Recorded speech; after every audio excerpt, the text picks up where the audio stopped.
So we're definitely going to solve using square root method, but we want to connect what we're talking about to those graphs that we talked about previously. So you can do this for your warm-up. How many solutions for the following graphs? Remember that solutions are x-intercepts. So I see an x-intercept here and here. So there are 2 solutions. And what are they? -2 and 4. You might see it written x equals -2, x equals 4, or as a solution set. How many solutions do we see here? 1. And what is that solution? 3, where x equals 3. And what do we see here? Are there any x-intercepts? No, so there's no solution. Okay. Empty set. But that was all nice and easy because either there wasn't a solution or the solution was an integer value. But what do we do if the solutions are not integers? Well, we talked about this when we were solving by graphing. You could estimate. Oh, this is between -1 and -2, so it's closer to -1. I'll just say x equals -1.75 and x equals 1.75. Okay, what about here? Oh, close to 0, between like 0 and 1/2, so maybe we'll say 0.3, then 1, 2, 3, that would have to be 3.7 because of this axis of symmetry. If this is 0.3, then I'm going to have to estimate this to be 3.7. And because my axis of symmetry is at 2. And then, oh, this one's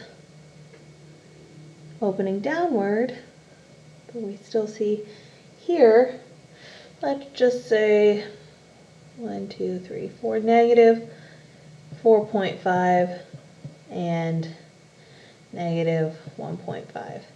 But here's the deal. Why would we estimate when we can be exact? If we write equations for these graphs, then we can solve using square roots. We can see how close our estimates were. Okay. So my equation, remember, you need a vertex,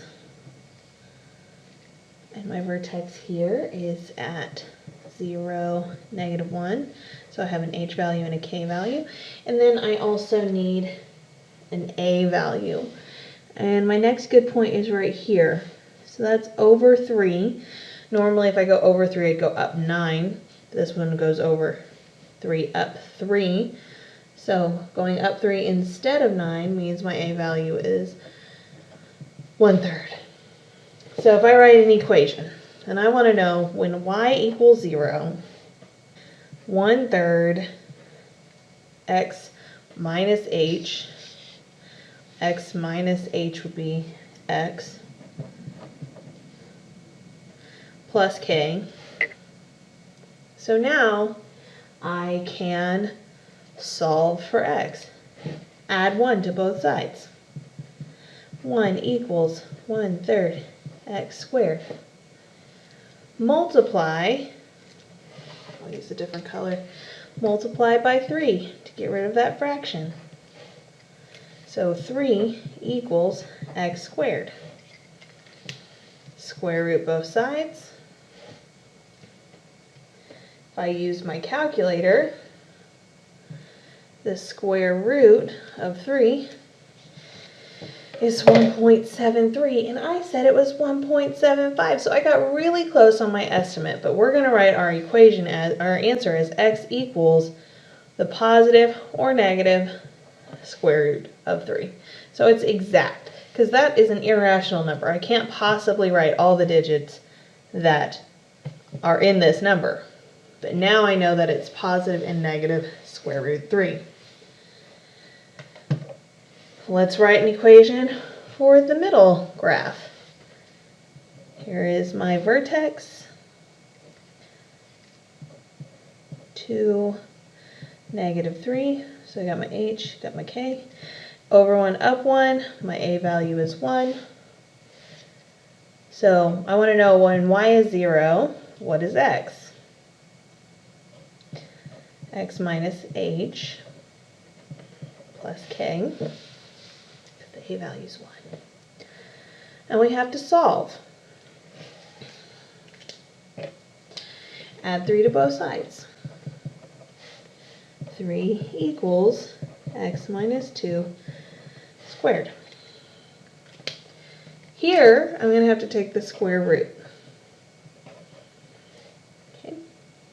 So we still have positive and negative square root 3, but this cancels out my square.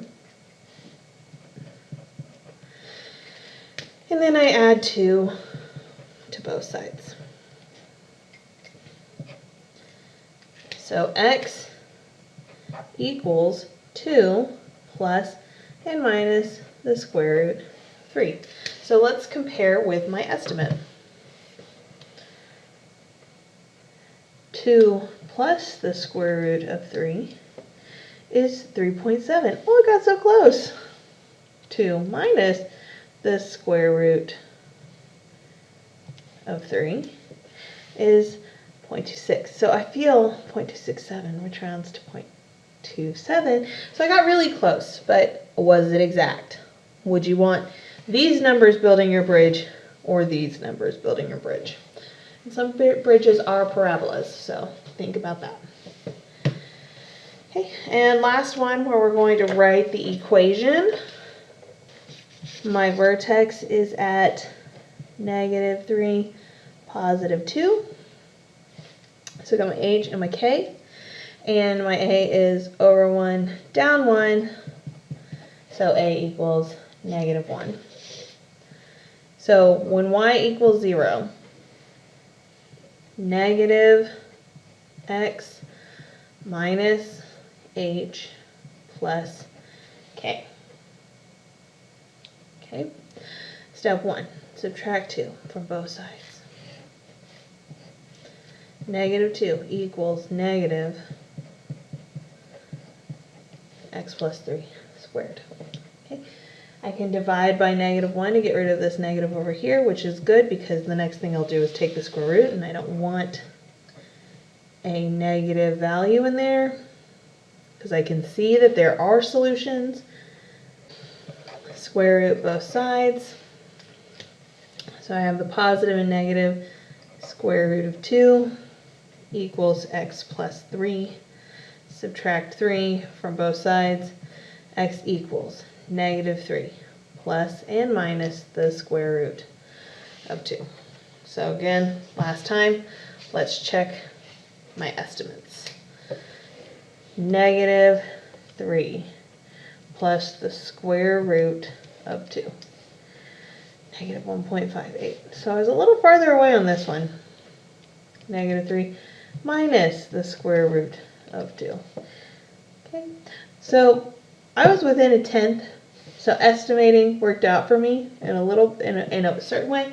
But remember that why estimate when you can be exact? All right, so that's what we're talking about when we connect the solving by square roots to the graph. Okay, but the nice thing about the square root property is that you can use it a lot of the time and you're not given a graph, but you just have to know a few things. So you have to remember a few things. To solve a quadratic equation, remember when you take the square root of each side, then your square root, you'll have a positive and a negative value. Okay, so remember, if we take the square root of x, it's just going to be x. But if we take the square root of 25, we're going to get a positive and a -5. So we can write that x equals 5 and x equals -5, or you can write it as a solution set of positive and negative 5. And lastly, remember, if we're looking at this, x squared equals negative 1. What do we know? What have we talked about? You can't take a square root of a negative number, so there is no solution for x if you have x squared equaling a negative number. No real solution. So in these examples, I want you to solve for x, try it out, and if you see a y, remember that solutions are when we have y equals 0. So plug in a 0 for y. If you see a y, like right here, you would plug in 0. To get n by itself, add 17 to both sides. So 4n squared equals 36. Divide both sides by 4. N squared equals 9. Luckily 9 is a perfect square, so when I take the square root, I don't have anything except integer answers of positive and negative 3.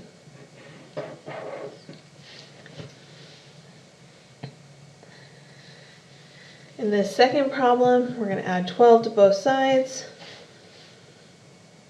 So 12 equals x squared. And if I take the square root, we know that positive and negative square root of 12 will equal x. But 12 has a perfect square factor of 4. So positive and negative 2 square root 3 will equal x.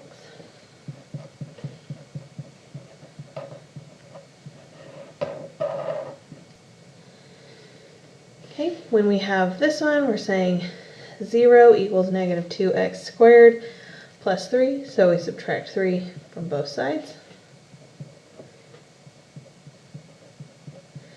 Oh no, a negative, but that's okay because I'm going to take a negative divided by a negative, and I get 3 halves equals x squared.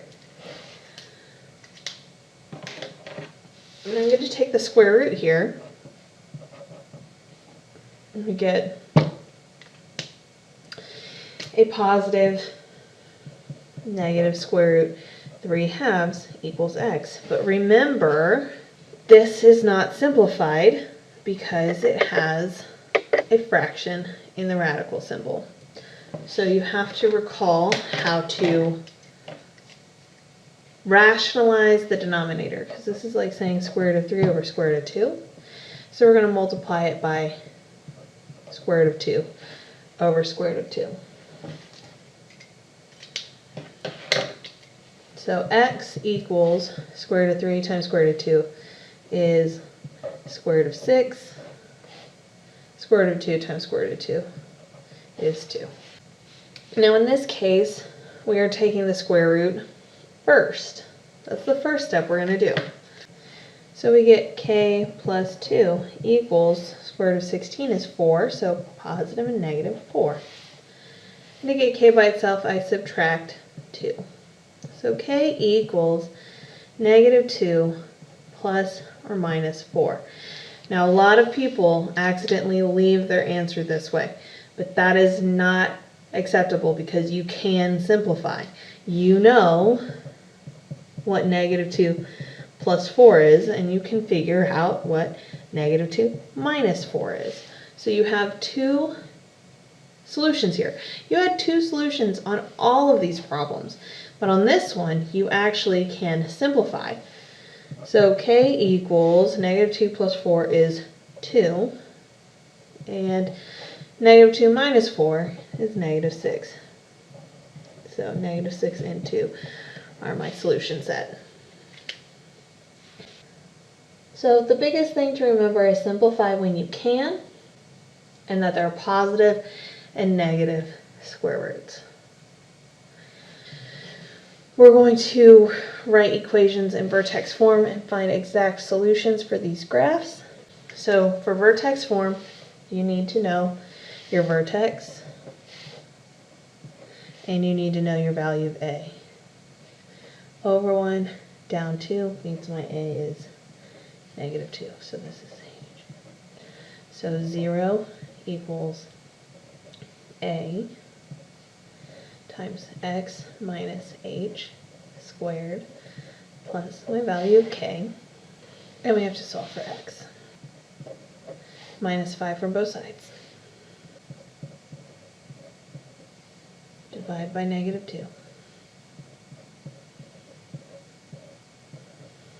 Take the square root. Okay, what we're going to end up here is square root of 5 over square root of 2. So to simplify that, we're going to multiply by 1, but it's going to look like square root of 2 over square root of 2.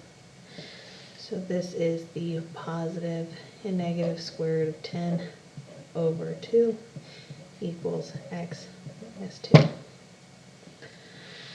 Add 2 to both sides. So x equals 2 plus or minus the square root of 10 over 2. And just to make sure that we've done it correct, you can estimate, okay, it's, about 0.5, maybe a little less. So 2 minus the square root of 10 over 2. And I get really close, and that tells me I've done my math correctly. Vertex, -4. So that's my h, that's my k. Over 1 up 2 means my a is 2. So 0 equals 2 times x plus 1 squared is 4. Add 4 to both sides. Divide by 2.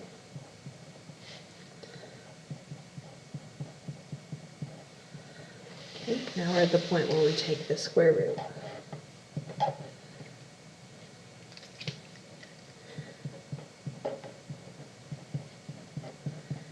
And we're going to subtract 1 from both sides.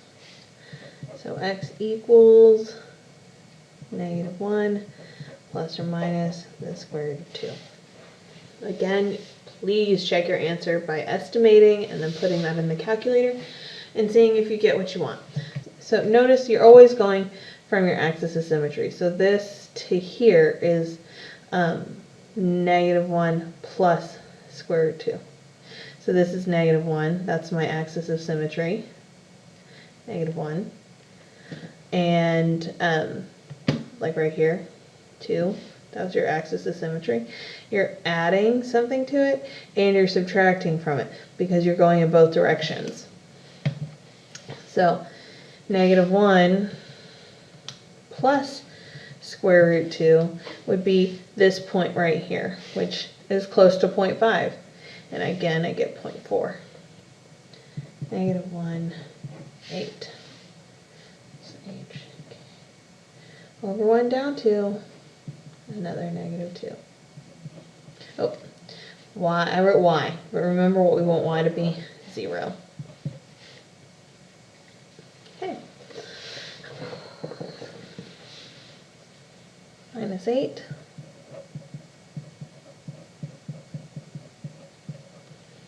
Divide by -2. Square root of both sides. So -1, -1 plus or minus 2. Now, I know that I can do -1 plus 2 and I can do -1 minus 2. And why I include this example is so you can see -1 is my axis of symmetry. Plus 2, here's a 0. Minus 2, here's a 0. So my x equals -3 and +1.